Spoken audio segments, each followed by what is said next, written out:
नमस्कार दोस्तों, welcome to my Hindi channel. और अब वक्त हो चला है एक कलेक्टिव रीडिंग का। तो आइए जानते हैं कौन सी है वो एनर्जी जो आप सबके लिए एक मैसेज लेकर आई है। ये हो सकता है कि आप में से हर व्यक्ति इसे 100% रेजोनेट ना करे, लेकिन अगर आप इस वक्त यहाँ पर हो तो ये कोई कोइंसिडेंस नहीं है। ये आपके लिए एक साइन हो सकता है, कुछ सिंबॉलिज्म भी इसमें हो सकती है। मेरी इंटेंशन तो ये है कि आपको इससे बेनिफिट ज़रूर मिले। तो जानते हैं सबसे पहला कार्ड मैंने क्या पिक किया है। सबसे पहला कार्ड मैंने पिक किया है 5 ऑफ कप्स।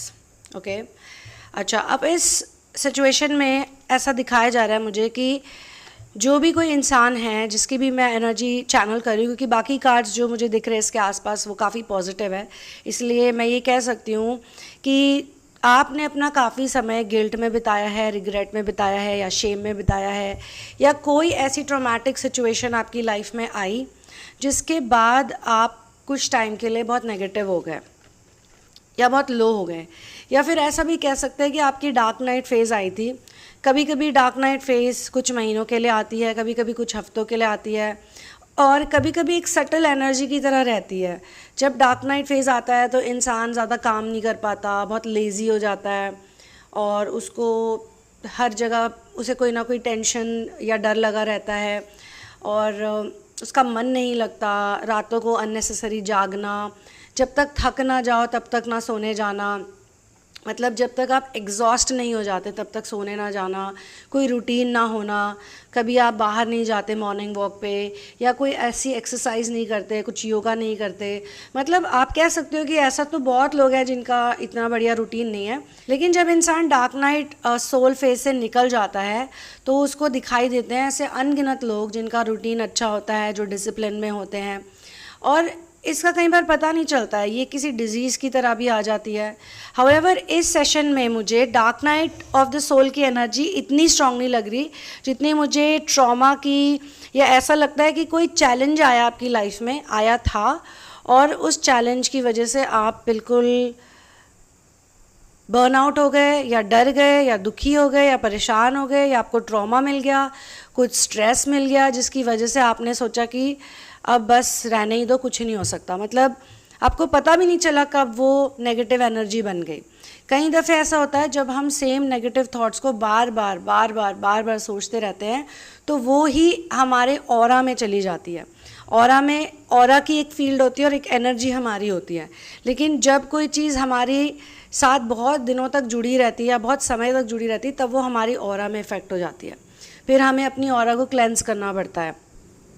तो यहाँ पे मुझे दिख रहा है कि कोई ऐसी सिचुएशन थी जो आपकी उम्मीद के हिसाब से नहीं खरी उतरी, या फिर आपने सोचा था कि ये ऐसे ठीक हो जाएगी। आपने कुछ प्लानिंग करी थी और आपको लगा था कि इस प्लानिंग के थ्रू ये मेरा काम बन जाएगा, लेकिन ऐसा नहीं हुआ।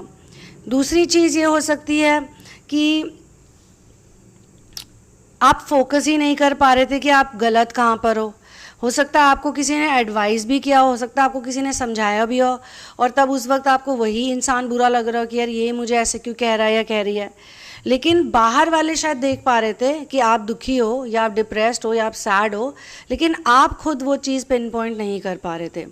तो सैडनेस, रिग्रेट और डिसअपॉइंटमेंट, ये 3 एनर्जीज़ मुझे आपके चारों तरफ फील हुई, और फिर धीरे धीरे आपके अंदर एक चेंज आने लगा है। अब आपके अंदर ऐसा नहीं है, जितना बुरा हाल पहले था वैसा नहीं है, क्योंकि आपने ये रियलाइज़ कर लिया कि आप पूरी ज़िंदगी इस तरह से नहीं बिता सकते।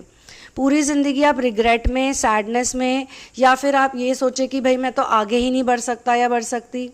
अब जो हो चुका है वो हो चुका है, जो बीत गया है उसे जाने दो। कई लोगों के ऐसे पैटर्न्स होते हैं जो इतनी आसानी से नहीं हटते। आपको उन लोगों को भी एक्सेप्ट करना सीखना पड़ेगा। कुछ लोग ऐसे होते हैं जो बदल जाते हैं, जो सुधर जाते हैं। क्यों? क्योंकि हम उन पे ध्यान देना बंद कर देते हैं, या हमें उनसे कोई इम्पैक्ट ही नहीं होता। जब हमें कोई इम्पैक्ट नहीं होता तो वो अपनी दुनिया में जाते हैं और वहीं पे लेसन सीख के फिर वो वापस आ जाते हैं। अगर उन्होंने वापस आना होगा आपकी लाइफ में तो वो आएंगे, और अगर नहीं लिखी होगी तो नहीं आएंगे। इसमें कोई दुखी होने वाली बात नहीं होनी चाहिए। ये भी हो सकता है कि बिज़नेस में या जॉब में कोई प्रॉब्लम आ गई हो, जैसा कि मैंने कहा, तो उसकी वजह से वो जो चैलेंज की जो एनर्जी है उसने आपको बुरी तरीके से पस्त कर दिया था, और डिफ़िकल्ट सिचुएशन की वजह से आप बहुत हर्ट हो गए, ट्रबल में आए, और हो सकता है आपने भगवान को भी बहुत कोसा पर आपको कोई आंसर नहीं मिला। लेकिन वो कहते हैं ना कि जैसे ही इन चीज़ों का समय चला जाता है या फिर आपको लेसन मिल जाता है तो आप उस एनर्जी से निकल जाते हो।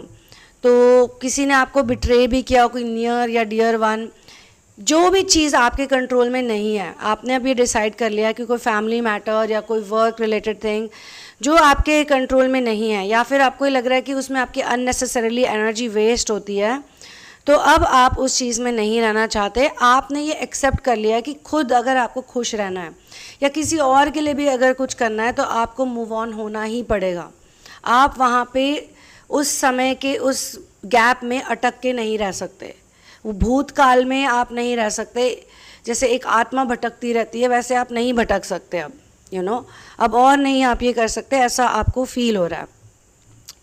लेकिन आपको ये भी लग रहा है कि वो जो डल फेज़ आया था या वो डार्क नाइट फेज़ आया था उसमें भी कुछ अच्छी चीज़ें थी। अब आप पॉजिटिव पे भी ध्यान दे पा रहे हो, देख पा रहे हो। यानी कि जो ये कार्ड है आप देखिए, इसमें इस तरफ 2 कप्स है जो अभी तक गिरे नहीं हैं, और ये जो 3 कप्स है गिरे हुए हैं। जो ये डार्क क्लोक पहने, डार्क एनर्जी में जो ये व्यक्ति है, इसका ध्यान सिर्फ इन गिरे हुए कप्स पे है। पर जैसे ही इसको ये रियलाइज़ होता है कि अरे यार मेरे 2 कप्स तो अभी भी सही हैं, कोई बात नहीं, इतना भी बुरा नहीं हुआ है, अभी सब ठीक हो सकता है और ठीक होएगा ही, ठीक तो होता ही है, सब कुछ ठीक हो ही जाता है। हो सकता है आपने किसी ऐसे व्यक्ति का जीवन देखा हो या आपकी लाइफ में कोई ऐसे व्यक्ति रहे हों जिनकी ज़िंदगी या उनकी किस्मत कह सकते हो बहुत ख़राब रही हो और वो कभी ठीक ही ना हो पाए हों। उनके काम अगर ठीक भी होते हो तो बहुत स्लोली ठीक होते हो। कोई ऐसा एडिक्शन पैटर्न उनके अंदर रहा हो, तो आपने कुछ लोगों को हमेशा रोते तड़पते देखा है, तो आपके अंदर भी एक ट्रॉमा की एनर्जी उनको देख के ही बन गई है। एक खौफ सा आ गया कि कहीं मेरी लाइफ भी ऐसे तो नहीं हो जाएगी। अगर आप उनको देख पा रहे हैं, उनकी कमियों को देख पा रहे हैं, उनकी गलतियों को देख पा रहे हैं, तो जाहिर सी बात है आपकी लाइफ ऐसी नहीं होगी। अगर वो भी देख पाते तो उनकी भी वैसी नहीं रहती। अगर किसी के अंदर बहुत सारी एडिक्शंस होती हैं तो वो उस एडिक्शन से नहीं निकल पाता। क्यों? क्योंकि वो देख ही नहीं पाता कि मैं इस एडिक्शन से निकल के एक अच्छा जीवन जी सकता हूँ या सकती हूँ। तो अब एक फूल की एनर्जी यहाँ पे दिखाई दे रही है, फूल कार्ड जो टैरो में होता है, और यहाँ पे मुझे ये बताया जा रहा है कि ये न्यू बिगनिंग्स का भी कार्ड है। नई अपॉर्चुनिटीज़, नया पोटेंशियल, नई एनर्जी। आपको नहीं पता आगे का रास्ता कहाँ जाएगा, कहाँ ले जाएगा, लेकिन आपको इतना भरोसा तो हो गया कि यूनिवर्स आपके साथ है और सोर्स आपके साथ है, आपके मास्टर्स आपके साथ हैं। पॉजिटिव एनर्जी अब आपके अंदर काफ़ी बढ़िया तरीके से आ रही है और एक इनोसेंस भी आपने मेंटेन करी है। और ये वो वाली फूलिशनेस है जो कि आई थिंक बहुत अच्छी होती है, बहुत पॉजिटिव फूलिशनेस है ये। इसमें ही रहे इंसान तो खुश रहता है। और एक चीज़ और है कि कई दफ़े लोग ना बहुत ज़्यादा सीरियस हो जाते हैं। नॉर्मल सी बात होती है बट बहुत सीरियस हो जाते हैं। वो बहुत लाइटली उसको हैंडल कर सकते हैं या फिर बहुत नॉर्मल सी सिचुएशन को वो इतना ज़्यादा हैवी ड्यूटी बना देते हैं क्योंकि वो अपनी जो उनके अंदर जो एक गुत्थी है, जो एक कॉन्फ्लिक्ट है, उसको सॉल्व नहीं कर पाते। तो जैसे ही बाहर एक एक्सटर्नल कॉन्फ्लिक्ट होता है, उनका फिर बेस्ट तरीका यही होता है कोपिंग मैकेनिज्म कि या तो भाग जाओ सिचुएशन से, या दूसरों को ब्लेम करने लग जाओ, या फिर खुद को कोसने लग जाओ। मतलब कोई ना कोई नेगेटिव एटीट्यूड वो बना लेते हैं, लेकिन वो भीतर झांक के नहीं देखते कि मैं इसे ठीक कैसे करूँ इस चीज़ को। तो ये जो एनर्जी फूल की, इसमें क्या होता है, इंसान एक फ़्लो में चला जाता है। फ्लो में चला जाता है, उससे कोई फ़र्क नहीं पड़ता। वो कहता है ठीक है यार, जो हो रहा है होने दो। थोड़ा सा फ़न भी होना चाहिए लाइफ में, थोड़ी कॉमेडी होनी चाहिए, थोड़ी मस्ती होनी चाहिए, थोड़ा हैप्पीनेस होनी चाहिए। और जॉय एक ऐसी चीज़ है, जॉय कोई फीलिंग नहीं है जो आए और चली जाए। जॉय एक स्टेट ऑफ माइंड होता है जो उन लोगों को मिलता है जो ऊपर वाले पे बहुत ट्रस्ट करते हैं, जो हर बात पे यही सोचते हैं कि जो हो रहा है अच्छे के लिए हो रहा है, जो हुआ वो भी अच्छा हुआ, जो हो रहा है वो भी अच्छा हो रहा है, और जो होगा वो भी अच्छा होगा। मतलब बाहर से आप कभी गुस्सा हो सकते हो, सैड हो सकते हो, व्हाटएवर, वो तो आप इंसान हो। बीमार भी हो जाते हैं लोग, ऐसी बात नहीं है, कभी वायरल हो जाता है, कभी कुछ हो जाता है, तो थोड़ा सा इंसान ढीला पड़ सकता है। लेकिन अंदर ही अंदर वो ढीला नहीं पड़ा होता, अंदर से तो वो स्ट्रांग ही होता है। अंदर से तो उसको लगता है हाँ ठीक है, ये चीज़ सही हो जाएगी 1 हफ्ते में, 2 हफ्ते में, तो फिर मैं वापस अपने ट्रैक पे आ जाऊँगा। या महीना, किसी को महीना लग जाता है, किसी को 2 महीने लग जाते हैं। मगर होता है कभी कभी लाइफ में ये सारी सिचुएशंस आती है, और ये वाला जो कलेक्टिव रीडिंग मैं आपके साथ शेयर कर रही हूँ, ये उसी सिचुएशन के लिए है। ये उन लोगों के लिए है जो कि अपनी ज़िंदगी के चैलेंजेस को देख के भी दुखी नहीं होते, कोई ना कोई तरीका वो निकालते ही रहते हैं, कोई ना कोई सल्यूशन निकालते रहते हैं, कोई ना कोई, ऐसा नहीं कि बस अब जा रहे हैं भाई भगवान के पास जाना है, या अब ज़िंदगी से बिल्कुल ही दुखी हो गए, नीरस हो गए बिल्कुल, और इतने लो हो गए कि ऐसे ही सोच के बैठे हैं कि अब कुछ नहीं हो सकता, अब बस ज़िंदगी ख़त्म है, अब सब बर्बाद हो जाएगा। इस तरह की जो थिंकिंग है उससे निकलना ज़रूरी है। और कभी कभी इनर वर्क में ये थिंकिंग आती है, मैं ये नहीं कहूँगी कि आपको कोई जज करेगा इस बात के लिए, इनफैक्ट आती है तो आपको खुद पे इनर वर्क करना चाहिए। ये जितने भी ट्रिगर्स हैं, जितनी भी नेगेटिव एनर्जी है, यही तो काम आती है इनर वर्क में, इसी को तो यूज़ किया जाता है। पर लोग इतना उससे इफ़ेक्ट हो जाते हैं, इतना इम्पैक्ट हो जाते हैं कि उसे यूज़ ही नहीं करते हैं। मैं हमेशा अपने स्टूडेंट्स को कहती हूँ कि इसे लिख लो, इसे लिख के रख लो, ये तो बहुत काम की चीज़ है।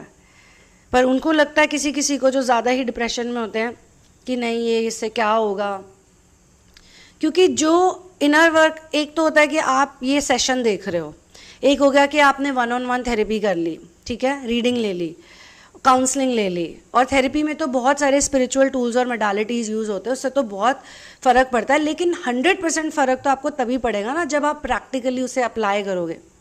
मतलब अगर आपको स्विमिंग सीखनी है तो आप किनारे से तो स्विमिंग नहीं सीख सकते ना, कि दूर से देख रहे हो और आपने एक बुक में पढ़ लिया कि भाई ऐसे लेफ्ट हैंड घुमाना और ऐसे राइट हैंड घुमाना और ऐसे नीचे जाना और ऐसे ऊपर आना। अगर आपको सीखना है तैरना तो आपको पानी में तो जाना ही पड़ेगा ना। अब लोग ऐसे पानी में जाना ही नहीं चाहते, दूर से बैठे हुए देख रहे हैं, नहीं नहीं नहीं हम यहीं से हमें ठीक होना है। ऐसे नहीं हो सकता, आपको उस सिचुएशन में जाना ही पड़ेगा, आपको उसे फेस करना ही पड़ेगा। जब आप फेस करोगे तभी तो पता चलेगा। ये जो कलेक्टिव रीडिंग है ये उन्हीं लोगों के लिए है जो अपनी सिचुएशंस को फूल की एनर्जी में जाके फेस करते हैं। जो होगी देखी जाएगी, इट्स ऑल राइट, मुझे फ़र्क नहीं पड़ता। और फिर आती है टेम्परेंस की एनर्जी। टेम्परेंस बहुत ही ब्यूटीफुल कार्ड है, one of my favourite cards है, एक खूबसूरत पेंटिंग की तरह लगता है ये। तो इसमें आप देखिए कि स्टार सीड एनर्जी भी है, एंजेलिक एनर्जी भी है। आप एक एंजेलिक पर्सन हो सकते हो, आप एक अर्थ एंजल हो सकते हो, आप बहुत मदद करने वाले हो सकते हो, आप मिशन ओरिएंटेड हो सकते हो, या फिर आपके अंदर अनकंडीशनल लव की भावना हो सकती है। लेकिन कई बार क्या होता है, ऐसे लोगों को ना हमेशा कुछ गलत लोग भी मिलते हैं, नेगेटिव लोग मिलते हैं रिलेशनशिप में, खासतौर से एक नार्सिसिस्ट रिलेशनशिप हो जाएगा जिसकी सुधरने की कोई संभावना नहीं है, या फिर अभी सुधरने में बहुत समय लगेगा। हो सकता है वो सुधर जाते हैं, कई लोग चेंज हो जाते हैं, आपके अगर भाग्य में लिखा है। लेकिन तब तक आप अपना जीवन रोक नहीं सकते, तब तक आप अपना जॉय दे विवरे एटीट्यूड नहीं छोड़ सकते। आपको खुश रहना ही पड़ेगा, आपको इंजॉय करना ही पड़ेगा। तो इस कलेक्टिव रीडिंग में मुझे यही दिखाया गया है कि यू डोंट वांट कि कोई चैलेंजिंग सिचुएशन, कोई trauma to get the better of you. आप टेम्परेंस में रहना चाहते हैं, आप चिल मारना चाहते हैं, आप रिलैक्स रहना चाहते हैं, शांत रहना चाहते हैं। आपने ये सीख लिया है कि बुरे वक्त में, बुरा वक्त आता है, बुरा वक्त इतना बुरा नहीं होता, लेकिन बुरे वक्त में आप बहुत कुछ सीख सकते हो लोगों के बारे में, बिहेवियर्स के बारे में, और ये चीज़ें फ्यूचर में आपके काम आती हैं, एक हैंडी टूल की तरह आपके काम आती हैं। तो इवन बुरे फेस को भी जब आप अच्छी नज़र से, पॉजिटिव नज़र से देखने लग जाते हो कि चलो ये हुआ बट इससे मेरा ही बेनिफिट होगा, तो फिर आप धीरे धीरे उससे निकलने भी लग जाते हो। और वो जो ट्रॉमा है, वो जो लेजीनेस आ जाती है, प्रोक्रेस्टिनेशन आ जाता है, रूटीन ख़राब रहता है, कोई डिसिप्लिन नहीं होता लाइफ में, बस उठ रहे हैं लेट, सो रहे हैं लेट, खा रहे हैं लेट, कुछ पता ही नहीं चल रहा, ये वही लोग देख सकते हैं जो इनर वर्क जर्नी में। वरना मैं ऐसे लोगों को भी जानती हूँ जो नाइट शिफ्ट्स करते हैं या जिनकी बड़ी डिफ़िकल्ट जॉब है, पर उनमें बड़ी एनर्जी होती है, बड़ा ही मस्त उनका एटीट्यूड होता है। क्योंकि ये जो जोश चाहिए होता है हमें अपनी लाइफ में, ये बहुत ज़रूरी है। ये जोश, उमंग, जो जॉय के बारे में मैंने आपको बताया, जॉय का मतलब ये नहीं कि आप पूरा टाइम हंस रहे हो और पूरा टाइम उछल कूद कर रहे हो। जॉय का मतलब ये है कि जो भी होता है होता रहे, आप अपना मूव ऑन करते रहो, आगे बढ़ते रहो, और कोई चीज़ आपकी रुके ना। जहाँ पे आपको लग रहा है ना कि आप रुक रहे हो, आप एक गुफा में जा रहे हो, आप लोगों से कट रहे हो, आप अपने ही ताने बाने बुन रहे हो, बहुत ज़्यादा सोच रहे हो, ओवर थिंकिंग कर रहे हो, तो आप समझ जाओ कि कुछ ना कुछ गड़बड़ है और आपको इसको सही करना है। अगला कार्ड जो मैंने देखा वो है सेलिब्रेशन का कार्ड। ये बहुत ही बढ़िया कार्ड आया है, क्योंकि इसमें कई बार रीयूनियन भी होता है, हो सकता है किसी के केस में रीयूनियन का सिचुएशन हो, कोई आपके पास से आ जाए और आप उसको माफ़ कर दो। और ये भी हो सकता है कि ये जो भी आपने इनर वर्क किया, जो भी आपको नॉलेज मिली है, आप प्रैक्टिकली अप्लाई कर रहे हो। प्रैक्टिकल एप्लीकेशन से ही इंसान सीखता है, तो उसकी वजह से एक हैप्पी टाइम अपने आप ही आ जाता है। Positive attitude, good energies, happiness, ये सब चीज़ें जो हैं, आपको कोलैबोरेशंस आप करते हो, आप दूसरों से मिलते हो, बात करते हो, तो ये सारा एक दूसरे से कनेक्टेड है। कैसे फूल की एनर्जी आई, उसके बाद बैलेंस आया, और उसके बाद सेलिब्रेशन की फीलिंग। अब चाहे कुछ हो रहा हो या ना हो रहा, आप चीज़ों को अट्रैक्ट कर ही लोगे। आपको जो चाहिए आपको मिल ही जाएगा। नहीं भी मिलता तो आपके अंदर वो जोश रहेगा, वो जॉय रहेगा, वो हैप्पीनेस रहेगा। नंबर 3 भी है, ये ट्रिनिटी का भी नंबर है, और ये हार्ट से भी कनेक्टेड है, आपके वाटर साइन, वाटर एलिमेंट से भी कनेक्टेड है। वाटर एलिमेंट हमारा इमोशन से कनेक्टेड है। हम लोग खुद, आप देखिए 70 to 80% हम पानी से बने हुए, हमारे शरीर में पानी है, इसीलिए हमारे पे मून का बहुत इम्पैक्ट होता है। तो जो मून आपको एक तो बाहर दिख रहा है एक्सटर्नल, और दूसरी मून की एनर्जी आपके अंदर है। अगर आपका सन और मून बैलेंस में है तो आपकी पूरी लाइफ बैलेंस में आ जाती है। तो इसीलिए अगर आप बहुत बिखरे हुए हो तो ये सारी रीडिंग आपके बहुत काम आ सकती है। ये आपके लिए टाइमलेस रीडिंग भी बन सकती है, इंस्पिरेशनल रीडिंग भी बन सकती है, या फिर किसी किसी के केस में ये हो रहा होगा कि उन्होंने बहुत कर लिया, बहुत दुखी हो गए, बहुत सह लिया, बहुत बैठ गए, बस अब बस बहुत हुआ, इससे ज़्यादा अब नहीं करना, अब यहाँ से बस आगे ही बढ़ना है। और किसी किसी के केस में तो ये होगा कि टोटल ब्रेकडाउन हो गया होगा। हो सकता है आपने पूरा रॉक बॉटम हिट करा हो, पर रॉक बॉटम हिट करके अब आप ऐसे तैराक बन गए हो कि आप किसी भी गहराई में कहीं भी जा सकते हो। ये इससे बढ़िया क्या हो सकता है। तो अगर आपको मेरे साथ पर्सनल सेशंस चाहिए, और अगर आपको मेरे साथ थेरेपी में आना है, तो सारी डिटेल्स डिस्क्रिप्शन बॉक्स में दी हुई है। अगर आप किसी और कंट्री से हो तो PayPal link will work just fine to book the sessions. लेकिन अगर आप इंडिया से हो तो पहले पूरा देख लो, क्योंकि कई दफ़े मुझे ऐसे लोग लिखते रहते हैं कि ये क्या है, वो क्या है। आप जो भी उसमें जैसा लिखा है वैसा ही है, बस आप मुझसे कुछ बेसिक सवाल तो पूछ ही सकते हो। और हाँ, अपनी जर्नी के बारे में मुझे पहले से एडवांस में मत बताओ।